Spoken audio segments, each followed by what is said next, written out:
주님이 오래 참으시는 이유라는 제목으로 설교하겠습니다. 여러분 혹시 그 드라마 중에 나의 해방일지라는 드라마를 혹시 아십니까? 한번 보신 적 있으십니까? 저는 앞부분만 조금 봤는데요. 우리 아내는 끝까지 다 본 것 같습니다. 드라마 주인공들이 사는 곳이 그 안성 비슷해요. 그 경기도인데 완전 경기도 끝자락에 시골 같은 경기도입니다. 그래서 전철역이 있는데 그 전철역에서 하루에 얼마 없는 마을버스를 타고 집에 들어가야 됩니다. 그리고 아침에도 출근하려면 그 마을버스를 한 번 놓치면 무조건 지각인 거예요.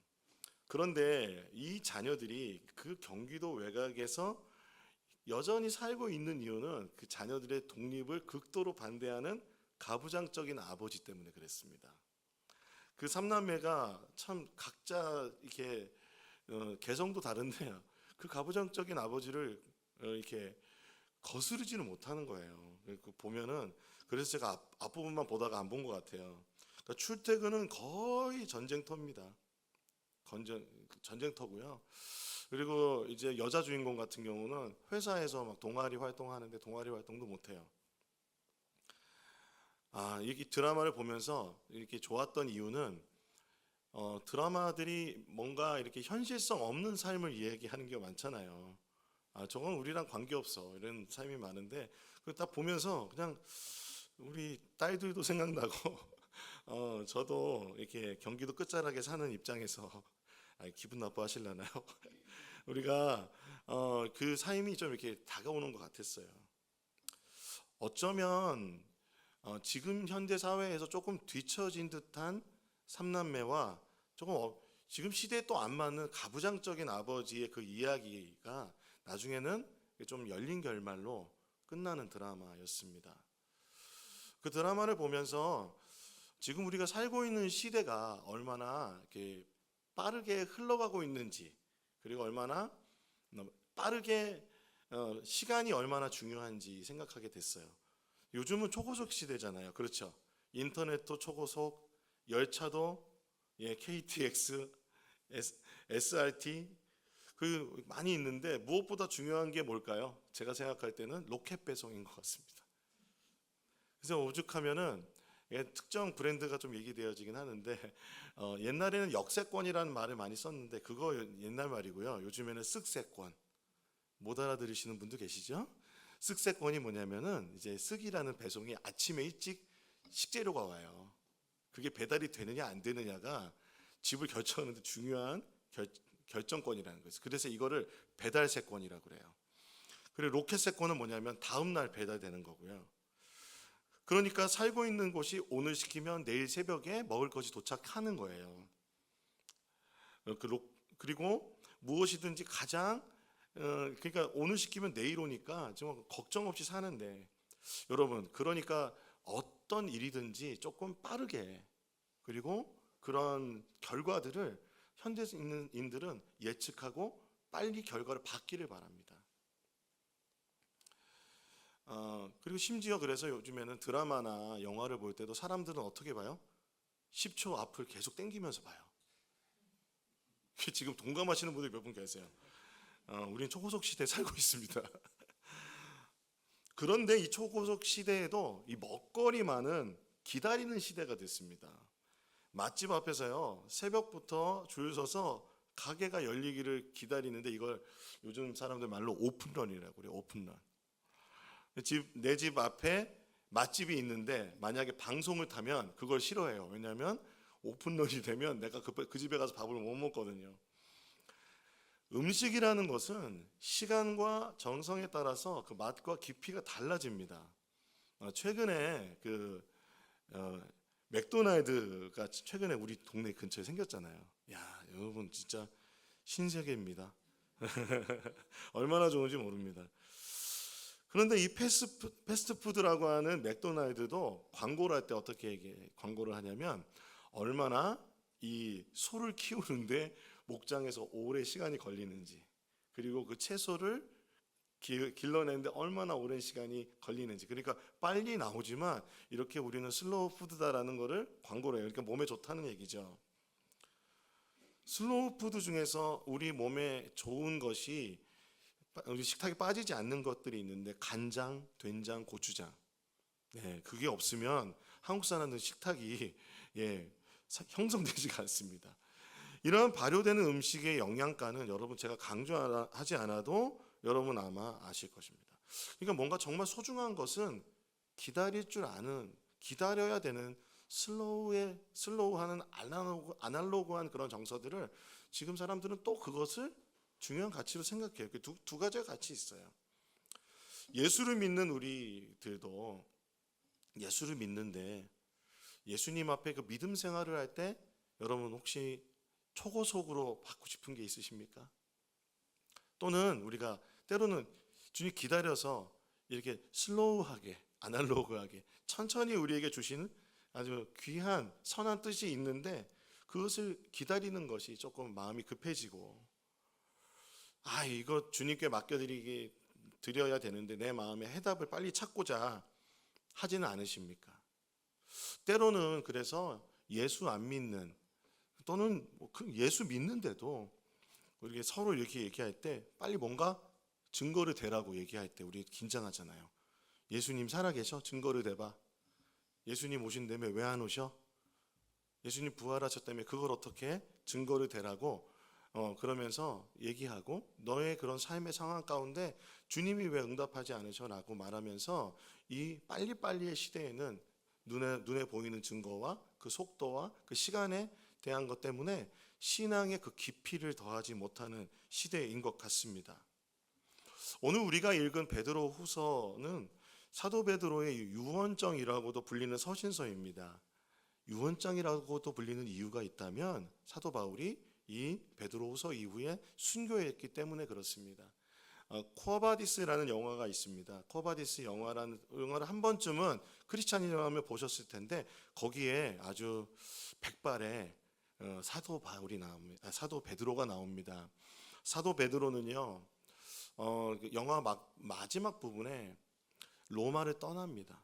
로마를 떠나려는 길을 걸어가고 있는데 그 길에서 예수님을 만납니다.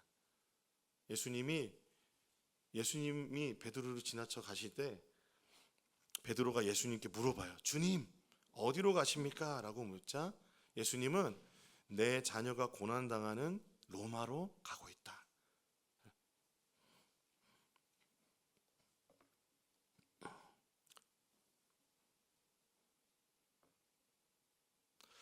그러자 베드로는 그 예수님을 따라 로마로 가서 순교자가 되었습니다. 기록에 의하면 십자가에 거꾸로 매달려 순교하였다고 합니다. 베드로후서 1장 14절에 보면 이렇게 되어 있습니다. 우리 주 예수 그리스도께서 나에게 보여주신 대로 내가 육신의 장막을 벗을 때가 멀지 않음을 알고 있기 때문입니다. 예수님이 보여주셨어요. 이미 주님께서는 사도 베드로에게 내가 젊어서는 너의 뜻대로 가겠지만 나중에 네가 띠띠우고 그렇게 사람들이 너를 이렇게 이곳에 보내고 저곳에 보내고 하겠다. 근데 예수님께서는 이 사도 베드로에게 순교에 대해서 그러니까 사도 베드로는 로마로 갈 때 순교를 각오하고 간 거죠. 왜 순교를 각오하고 갔냐면 이 코바디스라는 드라마는 AD 64년 로마 대화재 사건을 배경으로 합니다. 이 사건은요, 로마가 제가 안 가봐가지고 그 7월에 덥고 건조하대요. 우리는 7월에 덥고 습한데 그때 화재가 나서 로마가 총 14구역으로 되어 있는데 총 10구역의 피해가 발생했어요. 엄청난 화재죠. 그런데 그 중에서 서민들이 살고 있는 곳이 다 목조주택으로 되어 있는 거예요. 그러니까 그곳이 가장 피해가 컸어요. 당시 로마 황제가 네로인데 이 네로 황제가요 화재 피해 복구에 막 힘썼는데 겉으로 보기엔 그랬는데 그 가장 피해가 컸던 그 서민 지역에 자신의 황궁을 지으려고 하는 거예요. 근데 이 소문이 어떻게 나겠어요? 이렇게 났어요. 그러니까 네로가 일부러 화재를 냈다, 방화를 했다. 서민 지역을 싹 쓸어버리려고 방어를 했다. 이 사실은 진실은 아직도 모르지만 네로가 냈다고 하는 사람도 있습니다. 그렇게 되니까 이게 네로의 그 황제로서의 입지가 불안해지는 거예요. 그러니까 네로가 거짓말을 하기 시작합니다. 그리스도인들이 방화를 했다. 그리스도인들이 방화를 했다고 하니까요, 사람들의 분노가, 그 모든 분노가 어디로 갑니까? 네로에게서 그리스도인에게로 갑니다. 그러면서 네로는 그리스도인들을 박해하기 시작하는데, 경기장에서 굶주린 짐승의 밥이 되기도 하고, 그리고 지나가는 길에 저녁에 가로등으로 사람들에게 역청을 입혀서 불로 태우기도 하고, 그리고 또한 어떤 사람들은 십자가에 매달려 그 콜로세움에서 사람들 다 보는 앞에서 처형당하는 그런 고난 가운데 박해가 그들 로마에 있기 시작했습니다. 예수님을 믿고 예수님을 따라가는 그 삶이 얼마나 행복합니까? 우리도 예수 믿고 예배드리면 너무 행복한데, 어느 날 박해가 우리에게 있다면, 그 박해가 우리에게 다가온다면, 어느 날 우리가 함께 예배하고 있는 사람들에게 갑자기 세상을 떠나고 그 처참한 모습을 보게 된다면 우리의 마음은 어떨까요? 주님 어디 계세요? 라고 하지 않겠습니까? 주님 어디 계세요? 라고 할 것입니다. 그런데 분명히 듣기로는 주님이 다시 오신다고 하셨는데, 예수님 왜 안 오시냐고, 주님이 지금 이 박해받는 이 상황 속에서 속히 오셔서 네로 황제를 벌하시고 심판하시고, 그리고 지금 우리에게 구원을 베풀어 주시기를 간절히 소원하는 마음이 있지 않았겠습니까? 이 심한 박해 가운데서 베드로는 유언과 같은 말로서 하는 이 베드로 후서에서 그 재림의 소망에 대해서 얘기하고 있습니다. 예수님 분명히 오신다, 약속하신 대로 오실 것이다 라고 말하고 있습니다. 그리스도인들의 삶 가운데서 가장 오래 기다리고 이루어지지 않는 그런 것이 있다면 재림일 것입니다. 예수님의 다시 오심일 것입니다. 그 약속을 소망으로 붙잡고 기다리지만 정말 주님이 오실까? 생각해 보니까 여러분, 내가 죽기 전에 예수님이 오실까? 그렇게 말하는 분들도 가끔 계시잖아요. 마라나타 주님 어서 오시옵소서. 제가 페이스북에 한 분의 그 글을 보니까 너무 재미있더라고요. 그분이 여자 목사님인데 이제 같이 사역하는 찬양 사역자예요. 그래서 막 같이 사무실에서 마라나타 주 예수여 오시옵소서 막 그렇게 막 은혜 받아가지고 막 그러니까 옆에 있는 목사님이 목사님 때문에 예수님이 안 오신다고. 왜냐하면 그날은 도적같이 임해야 되는데 자꾸 오신다고 해서 그날을 자꾸 밝히고 있어가지고 예수님이 안 오신다는 그런 얘기를 했다고 그래요. 근데 그만큼 우리는 예수님의 재림에 대해서, 예수님의 다시 오심에 대해서 그냥 막연하게 생각합니다. 그러나 베드로는 분명하게 그것이 있다는 거예요. 예수님의 다시 오심은 약속하신 대로 분명하게 우리에게 있고 그것을 믿어야 한다는 것입니다. 베드로 후서 1장 16절 18절을 같이 읽어보겠습니다. 시작.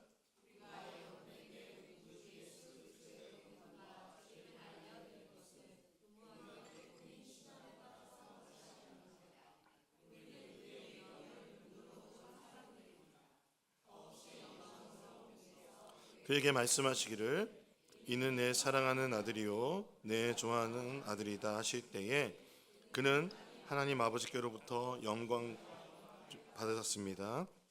우리가 그 거룩한 산에서 그분과 함께 있을 때에 우리는 이 말소리가 하늘로부터 들려오는 것을 들었습니다. 성경에 예수님께서 자신의 신적인 모습을 나타내신 게 사건이 변화산 사건입니다. 이 변화산 사건, 그때 누가 있었냐면 베드로가 보았죠. 그때 볼 때 보니까 예수님의 그 권능을 본 거예요. 그리고 베드로가 예수님의 권능과 재림이 분명하다는 것은 예수님이 하나님이시기 때문에 그렇다는 거예요. 더없이 영광스러운 그분께서 하나님의 그 임재 가운데서 이는 내 사랑하는 아들이요 내가 좋아하는 아들이다 라고 주님께서 하나님 아버지께서 음성을 들려주시면서 예수 그리스도께서 성자 하나님이심이 나타난 것입니다. 그런데 베드로는 그것을 보았습니다. 증인입니다. 구름 가운데서, 구름이라고 하는 것은 하나님의 임재를 뜻합니다. 영화롭게 변화된 예수님의 모습을 보았습니다. 그 영화로우신 예수님께서 분명 다시 오실 것을 말씀하셨고, 베드로는 그러므로 예수님 다시 오심을 믿고 있습니다. 자, 이런 말씀이 우리가 몇 주 전에 재림에 대한 얘기를 할 때 데살로니가 전서에서 바울이 예수님이 하셨던 말씀 중에 성경에는 기록되어 있지만 예수님이 하신 재림에 대한 말씀을 인용하고 있습니다. 우리가 데살로니가 전서 말씀을 같이 한번 더 읽어보겠습니다. 시작. 우리는 주님의 말씀으로 여러분에게 이것을 말합니다. 주님께서 오실 때까지 살아남아 있는 우리가 이미 잠든 사람들보다 결코 앞서지 못할 것입니다. 주님께서 호령과 천사장의 소리와 하나님의 나팔 소리와 함께 친히 하늘로부터 내려오실 것이니 그리스도 안에서 죽은 사람들이 먼저 일어나고 그 다음에 살아남아 있는 우리가 그들과 함께 구름 속으로 이끌려 올라가서 공중에서 주님을 영접할 것입니다. 이리하여 우리가 항상 주님과 함께 있을 것입니다. 아멘. 이 말씀을 우리가 믿기를 소망합니다. 예수님 약속하신 대로 다시 오실 것입니다. 베드로는요, 이 주님의 약속을 직접 들었던 사람이고 그 예수님의 권능과 하나님의 임재를 경험하였습니다. 그래서 이 약속하신 말씀을 박해 중에도, 그 고난 중에도 붙잡으라는 것입니다. 그런데 그때나 지금이나 우리에게는 그 기다리는 게 너무 어려운 거예요. 그러다 보니 박해를 당하는 그리스도인들이 신앙을 지키고 고난당하고 고초당하고 죽임을 당하는 상황에 사랑하는 교인, 가족, 친척을 잃은 그리스도인들이 낭망하고 슬퍼하지 않았겠습니까? 또한 그 서슬퍼런 로마 제국의 그 네로의 그 권세 앞에서 공포스러웠을 것이라 생각합니다. 그런데 놀랍게도 이 공포스러움과 두려움은 거짓 교사들의 틈이 되었습니다. 유다서에서도 나타난 그 거짓 교사들과 거짓 예언자들이 그러니까 많이 활동을 하고 있었던 것 같아요. 베드로 후서의 2장의 내용을 보면 유다서 내용과 거의 같습니다. 거짓 교사들이 나타나 예수 그리스도의 무엇을 부정했냐면 재림을 부정하는 거예요. 예수님 정말 오시냐? 그 재림에 대해서 너무 확정적으로 말하는 이단이 있고 재림을 아예 부정하는 사람도 있습니다. 그러니까 재림을 부정해서 어떤 삶을 살게 되냐면 그들은 이원론적인 삶에서 이미 너 영혼이 구원받았으니까 너 육체는 마음대로 살아도 돼. 그러니까 부도덕하고 방탕스럽고 정욕적인 삶을 가르쳤습니다. 이러한 삶 세속에서의 쾌락을 여러분 추구하게 되면 이 세상이 전부인 것 같아요. 그러면 예수 그리스도의 이름을 위해서 고난을 받거나 고초를 당한다는 걸 상상할 수 없는 거죠. 예수 믿어요? 그러면 나 안 믿어요. 그 앞에서 부인하는 거죠. 그리고는 자신은 이 세상에 지금 모든 것을 누리면서 예수 그리스도는 부인하고 나의 신앙은 부인하면서 그리고 방탕하고 정욕적인 삶을 살아가고 있는 것입니다. 베드로후서 2장 1절 3절에 보면요, 이스라엘 백성 가운데 거짓 예언자들이 일어난 것과 같이 여러분 가운데도 거짓 교사들이 나타날 것입니다. 그들은 파멸로 몰고 갈 이단을 몰래 끌어들일 것입니다. 그래서 그들은 자기들을 값주고 사신 주님을 부인하고 자기들이 받을 파멸을 재촉할 것입니다. 그러니까 예수님을 믿었는데 그러니까 거짓 교사의 그 가르침에 따라갔다는 거죠. 많은 사람이 그들을 본받아 방탕하게 될 것이니 그들 때문에 진리의 길이 비방을 받게 될 것입니다. 또 그들은 탐욕에 빠져 그럴듯한 말로 여러분의 호주머니를 털어갈 것입니다. 여러분, 이단들이 호주머니 털어가잖아요. 하나님께서는 이미 오래전에 그들에게 내리실 심판을 정해 놓으셨습니다. 파멸이 반드시 그들에게 닥치고 말 것입니다. 사도 베드로가 한 얘기입니다. 왜 이렇게까지 이야기를 하고 있을까요? 로마 제국의 박해 가운데 오늘 나와 신앙생활했던 사람, 어제 나와 신앙생활했던 사람이 오늘 고난받고 박해받는데 하나님의 도를 떠나서 방탕하고 정욕적인 삶을 사는 거예요. 여러분, 이게 이해가 되십니까? 아니, 적어도 사람이라면 그렇게 살면 안 되잖아요. 그런데 나만 생각하는 거예요. 쾌락과 정욕을 누리면서 방종적인 삶을 살아가면서 하나님의 은혜를 값싼 은혜로 만들어버리는 거예요. 이것을 심판받을 것이라고 말하는 것은 예수님을 부인하는 것이라고 말하는 것입니다. 베드로는 그렇게까지 얘기하고 있는 거예요. 그래서 제가 2장을 다 읽을 수는 없지만 한마디로 이렇게 이야기합니다. 한번 우리 여러분 이 얘기는 많이 들어보셨을 거예요. 한번 읽어보겠습니다. 시작. 다음과 같은 속담이 그들에게 사실로 들어맞았습니다. 개는 자기가 토한 것을 도로 먹는다. 그리고 돼지는 몸을 씻고 나서 다시 진창에 뒹군다. 예수를 믿었지만 그리스도 안에 자유를, 참된 자유를 하나님의 거룩한 삶을 살아가는 데 쓰지 않고 방탕으로 바꾸어서 부도덕한 삶으로 타락한 종이 된 것입니다. 의의 길을 알고 있으면서도 거룩한 계명을 저버리는 사람. 여러분, 율법주의로 가면 안 되지만 율법은 우리를 하나님의 거룩한 삶으로, 거룩한 백성으로 성화의 단계에서 중요한 기준이 됩니다. 지난주에 했던 우리가 나눴던 설교인데요. 그런데 그것을 버리고 반대로 방종한 삶을 산다는 것은 개가 토한 것에 도로 먹는 것 같다는 거예요.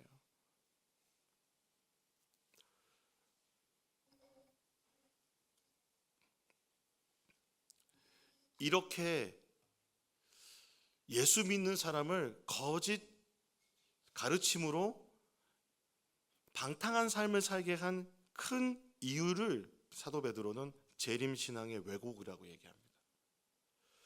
베드로후서 3장 3절에서 4절에 보면 이렇게 되어 있습니다. 여러분이 무엇보다 먼저 알아야 할 것은 이것입니다. 마지막 때에 조롱하는 자들이 나타나서 자기들의 욕망대로 살면서 여러분을 조롱하여 이렇게 말할 것입니다. 그리스도가 다시 오신다는 약속은 어디 갔느냐? 조상들이 잠든 이래로 만물은 창조 때부터 그러하였듯이 그냥 그대로다. 라는 말은 타락을 부인하는 것입니다. 그러니까 이 세상이 전부라는 것입니다. 하나님의 창조를 부인하는 것입니다. 이렇게 얘기하잖아요. 예수님 다시 오신다며 저렇게 고난받는데 왜 오지 않으셔? 세상을 봐봐. 지금도 떠오르는 아침 해와 이 아름다운 해와 달과 별과 구름이 있잖아. 세상이 이렇게 아름다운데 하나님의 심판 같은 건 없는 거야. 죽으면 끝이야. 그러니까 지금 누리면서 살아라고 말하는 것으로 들리지 않으십니까? 사랑하는 성도 여러분, 정말로 여러분 그런 삶이 부러우십니까? 아름다워 보이십니까? 저는 부자가 되는 것을 부인하는 것이 아닙니다. 그러나 여러분, 세계 1%의 부를 누리면서 사는 사람이 자신을 치장하고 우리 연봉과 같은 돈으로 최고의 차를 사고, 연봉도 넘는 돈이죠. 전세기를 띄우고 펜트하우스에 살고, 그래도 그들이 예수님 없다면 정말 부럽습니까, 여러분? 그렇게 살면서 끝없이 채우려고 노력하는 그들의 갈망과 굶주림이 여러분 보이지 않으십니까? 예수님이 없는 삶. 베드로는 예수님이 없는 삶을 이렇게 말합니다. 베드로후서 2장 17절에 이 사람들은 물 없는 샘이요 폭풍에 밀려가는 안개입니다. 그들에게는 캄캄한 어둠이 마련되어 있습니다. 예수님이 없다면 물 없는 샘입니다. 예수님이 없다면 그 앞은 캄캄한 어둠인 것입니다. 성경은 이렇게 말하고 있습니다. 오히려 베드로는 이렇게 이야기합니다. 5절에 보면 그들이 이렇게 말하는 것은 하나님의 말씀으로 하늘이 오랜 옛날부터 있었고 땅이 물에서 나와 물로 말미암아 형성되었다는 것과 하나님의 창조를 말하는 것이죠. 하나님이 말씀으로 창조하셨습니다. 또 물로 그때 세계가 홍수에 잠겨 망하여 버렸다는 사실을 그들이 일부러 무시하기 때문입니다. 그러나 지금 있는 하늘과 땅도 불사르기 위하여 동일한 말씀으로 보존되고 있으며 경건하지 못한 자들이 심판을 받아 멸망을 당할 날까지 유지됩니다. 주님 다시 오셔서 그 엄중한 심판이 있다는 것입니다. 그리고 주께서 새롭게 하시는 새하늘과 새 땅이 있다는 것을 베드로는 이야기하고 있는 것입니다. 창조와 타락과 구속과 회복의 복음의 이야기는 분명 예수님의 재림과 부활과 심판이 있다는 것이죠. 그것이 베드로는 강조하고 있는 것입니다. 그런데 여러분, 네로박해로 고통받고 있는 지금, 그리고 베드로가 순교를 할 것이라고 예수님 말씀해 주셨는데, 사랑하는 수제자가 지금 이 네로의 황제 권력 앞에서 순교하게 생겼는데 예수님 왜 안 오실까요?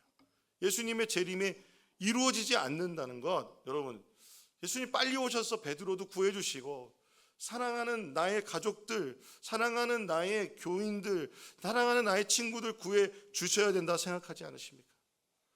주님이 그랬었어야 된다고 생각하진 않으십니까? 여러분, 놀랍게도 2000년이 지난 지금도 예수님의 재림은 이루어지지 않았습니다. 그렇다면 왜 예수님께서는 이렇게 더디 오시는 걸까요? 왜 안 오시는 걸까요?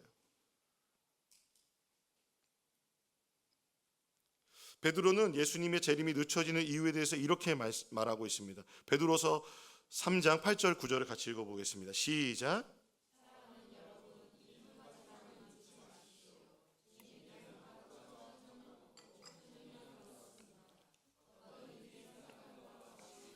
주님께서는 약속을 더디 지키시는 것이 아닙니다. 도리어 여러분을 위하여 오래 참으시는 것입니다. 하나님께서는 아무도 멸망하지 않고 모두 회개하는 데에 이르기를 바라십니다. 아멘. 이 말씀을 믿습니다. 하나님은 시간을 창조하신 분이십니다. 시간을 주관하시는 분이십니다. 주님께는 하루가 1000년 같고 1000년이 하루 같습니다. 2000년 지났으면 이틀 지난 거죠. 이 말에 의하면요. 그러나 하나님은 이것은 비유이고요. 비유이고 아마 잠깐의 순간이 하나님께는 그 영원일지도 모르겠습니다. 그러니까 하나님은요, 모든 시간에 존재하시는 거예요. 과거와 현재와 미래에 존재하실 수 있는 분이 하나님이십니다. 시간의 흐름, 시간의 한계에 갇혀 있는 것은 우리 인간일 뿐입니다. 하나님은 시간의 한계에 갇혀 있지 않은 분이십니다. 여러분 믿으십니까? 그러므로 사람의 관점으로 시간의 지연을 생각하면서 하나님 왜 더디 오십니까? 예수님 왜 더디 오십니까? 라고 묻는 것을 우리가 생각을 멈추고 하나님의 관점을, 하나님이 어떤 분이신지 생각해야 됩니다. 예수님이 하나님이시라면, 만물의 주관자시라면, 시간의 주관자시라면 주님의 이 더디 오심에는 목적이 있는 것입니다. 목적이 있어요. 시간에 우리가 볼 때 이렇게 지연되는 이 시간 가운데는 주님의 마음에 더 크고 위대하고 고귀한 목적이 있으십니다. 다름 아닌 아무도 멸망하지 않고 모두 회개하는 데에 이르기를 바라시는 그 계획이 있으십니다. 한 영혼이라도 더 구원하시기 원하시는 것이 하나님의 마음입니다. 그래서 하나님은, 예수님은 당장 우리를 만나 재림하고 싶으시지만 주님은 오래 참으십니다. 하나님이 오래 참으신대요. 우리가 오래 참는 줄 알았는데 하나님이 오래 참으신대요. 왜요? 한 영혼이라도 더 구원하시려고, 우리를 위해서 이 땅을 새롭게 해서 새하늘과 새 땅을 주셔서 하나님의 구원받은 백성들과 함께 천국잔치를 꿈꾸시는 분이 주님이십니다. 가장 꿈꾸시고 계신 분이 아버지이실 것입니다. 이 천국잔치를 위해서 누가복음 15장에 그 작은 아들, 자신의 모든 재산을 가지고 허랑방탕하게 써버린 그 아들을 기다리시는 그 아버지, 뿐만 아니라 자기 집에 있지만 그 잔치 가운데 그 영혼이 돌아왔을 때, 동생이 돌아왔을 때 기뻐하지 못하면서 아버지에게 오히려 대들고 있는 그 아들, 그 아들까지도 기다리시는 아버지, 큰아들과 작은아들 모두 사실은 아버지께서 기다리는 탕자들입니다.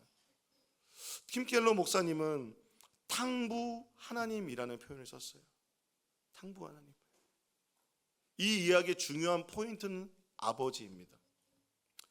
왜냐하면 당시에 유대인의 아버지, 그 육신의 아버지, 우리가 생각할 때 육신의 아버지를 생각해봐도 이런 아버지는 없습니다. 재산도 떼어주지 않았을 거고요, 기다리지도 않았을 거예요. 그리고 큰 아들이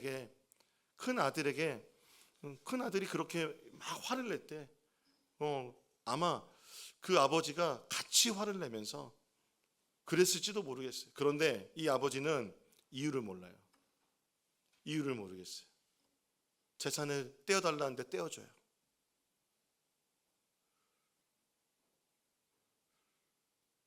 그리고 큰 아들이 그렇게 대드는데도 그냥 가만히 기다려요. 그리고 다시 잔치에 초대합니다.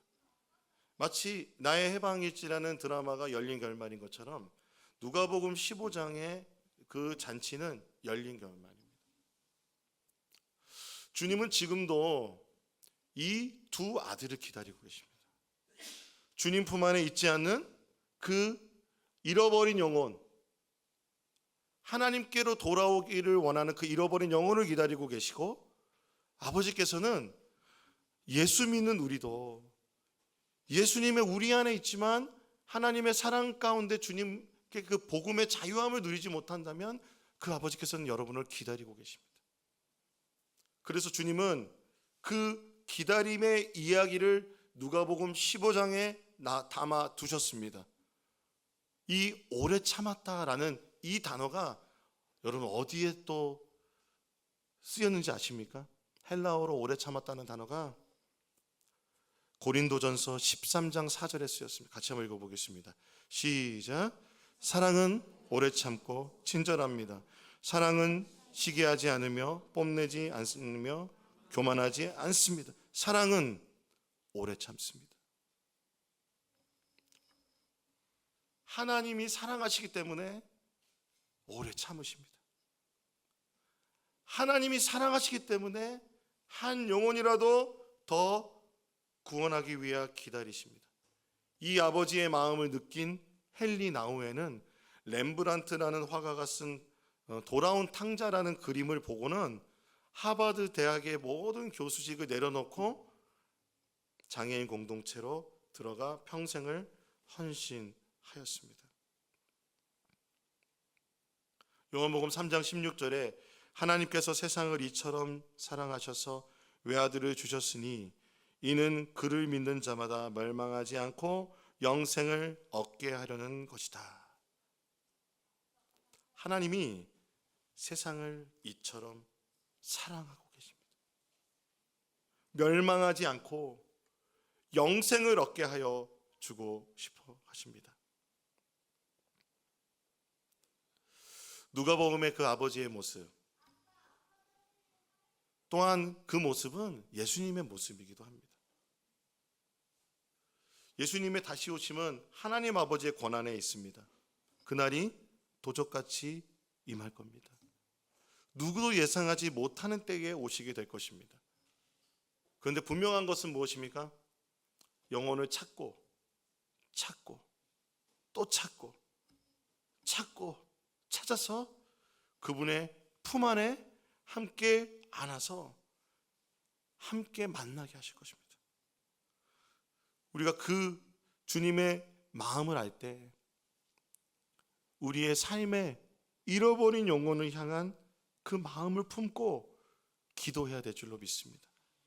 또한 그날이 곧 도적같이 임하기 때문에 우리 하루하루의 일상을 그저 이 세상의 쾌락대로, 이 세상의 기준대로 살기보다는 하나님의 말씀대로 살려고 노력하는 것, 그것은 정말로 의미가 있는 것입니다. 삶의 예배는 정말 가치가 있는 것입니다. 거룩한 삶, 경건한 삶, 누가 알아주지 않아도 주님은 알아주시죠. 주님은 알아주시죠.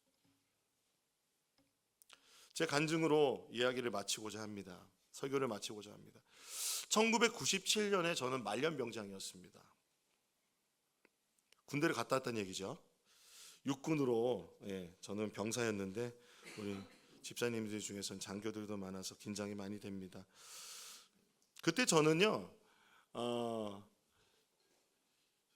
예수님의 재림에 대한 종말론에 대한 관심이 굉장히 많았어요. 그래서 소설도 읽어보고 성경도 읽어보고, 말년 병장 자체가 종말론적이지 않습니까? 이미와 아직 사이에, 이미 정해져 있지만 아직 제대하지 못한 종말론적 말년 병장이었죠. 제대를 2달 남겨놓고 예수님 오시면 어떨까? 막 이제 여러 얘기가 많잖아요. 휴고 얘기도 막 하면서, 휴고 얘기도 듣고 그러면서, 여러분, 그 휴거라는 소설은 그 자체가 우리가 지금 믿는 신앙과는 다릅니다. 근데 그 소설 자체를 보면서 제가 이런 상상을 한 거예요. 주님, 제가 지금 화장실에 있는데 주님 오셔서 지금 저를 들려 올리시면 저가 굉장히 민망할 것 같습니다라는 그런 이제 재밌는 유머의 상상을 하고 있는데, 그 생각을 파고 들어오시면서 내적인 음성으로 주님이 말씀하시는 거예요. 너의 어머니 아버지 그 천국 잔치에 없어도 너 괜찮니? 그러시는 거예요. 사실 예수님 믿으면서 제일 제 안에 정말 가장 큰 산과 같은 짐이 뭐였냐면 가정구원이었습니다. 가정구원. 예수님을 전한다는 게 얼마나 참 부담스럽더라고요. 제가 전도폭발 훈련도 받았거든요. 예수제자 훈련학교 할 때. 그러면 이제 그 시나리오대로 쭉 하면 안 넘어올 사람이 거의 없어요. 그래서 처음 질문이 뭐냐면, 오늘 당신이 죽는다면 천국에 들어갈 확신이 있으십니까? 이거거든요. 근데 부모님에게 다 적었죠. 오늘 당신 죽는다면 천국에 들어갈 확신이 있습니다. 이렇게 얘기할 수 있는 게 그건 너무 기계적이고 말도 안 되잖아요. 그러니까 말도 못 꺼내는 거예요. 말도 못 꺼내는 거예요. 그러니까 부모님 전도하는 건 진짜 제일 힘들고, 가족 전도하는 게 제일 힘들어요. 그거 제가 잘 알아요. 그런데 복음을 전하라는 것이 언제나 저에게는 부담으로만 있었지, 그것을 해야 된다는 의무로만 있었던 거예요. 근데 그날 너무도 명확하게 주님이 제 마음에, 너 그때 너의 부모님과 함께 있기를 원하니? 그러는데 제가 하나님께 바로 대답하지 못했어요. 그런데 주님께서 제 마음의 깊은 곳에 부모님에 대한 긍휼의 마음을 예수님이 부어주시는 거예요. 그때 막 울면서 기도했어요. 이렇게 고백했죠. 하나님, 어머니, 아버지가 나와 함께 천국에 있기를 원합니다. 그러면서 그때 제가 말년병장에 부족한 게 뭐가 있겠습니까? 30일 동안 작정 기도를 했습니다. 아침마다 금식하면서 작정 기도를 했습니다. 그런데 그래도 부모님에게 복음 전하는 건 쉽지 않았습니다. 왠지 말다툼이 될 것 같고, 말을 꺼내는 것조차도 사실은 너무 부끄러웠습니다. 그렇게 시간이 전하지 못하고 말년병장이 제대하고 이제 간사 위탁해서 막 시간이 지났는데, 또 간사총회를 하는데 또 간사님들이 그러는 거예요. 그 앞에 나가 있는 우리 리더 간사님들이, 오늘 부모님이, 가족이 구원받기 원하는 사람은 일어나서 같이 기도하자고. 그래서 같이 일어났어요. 사람들이 와서 제 손에 얹고 막 기도를 해주는데 하염없이 눈물이 나더라고요. 하염없이. 그때 주님께서 저에게 부어주셨던 마음은 용서와 긍휼과 그리고 예수님의 사랑이었습니다. 그래서 그때부터 저는 이렇게 이야기하기 시작했습니다. 엄마, 아빠, 하나님이 엄마 아빠 사랑하신대. 다른 말 안 했어요. 예수 믿으세요, 교회 나가세요 얘기 안 했어요. 왜냐하면 나 교회 나가는 게 예수 믿는 거로 생각 안 했기 때문에. 예수님이 엄마를 엄청 사랑하신대. 내가 아버지 어머니 위해서 기도하고 있어요 라고 이야기했습니다. 오래 기다렸습니다. 사랑은 오래 참는 것입니다. 2008년 하나님은 부인할 수 없는 표징으로 제 사랑하는 어머니를 예수님께로 인도해 주셨습니다. 중환자실에서 예수님을 영접하면서 예수님 앞에 나오셔서 이렇게 예수님을 믿는 놀라운 사건이 일어났습니다. 저희 아버지도 교회에 그 세례도 받으시고 1년에 1독씩 하시면서 성경도 읽으시고 그렇게 하나님 품 안에 주님께서 인도해 주셨습니다. 예수님은 잃어버린 양을 찾아 헤매시는 선한 목자십니다.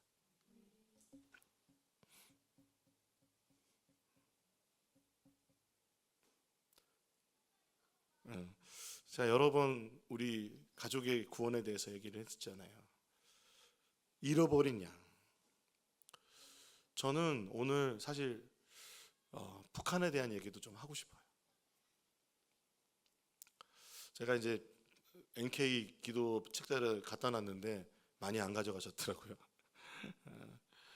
모르겠어요. 저는 정치는 잘 모르겠고요.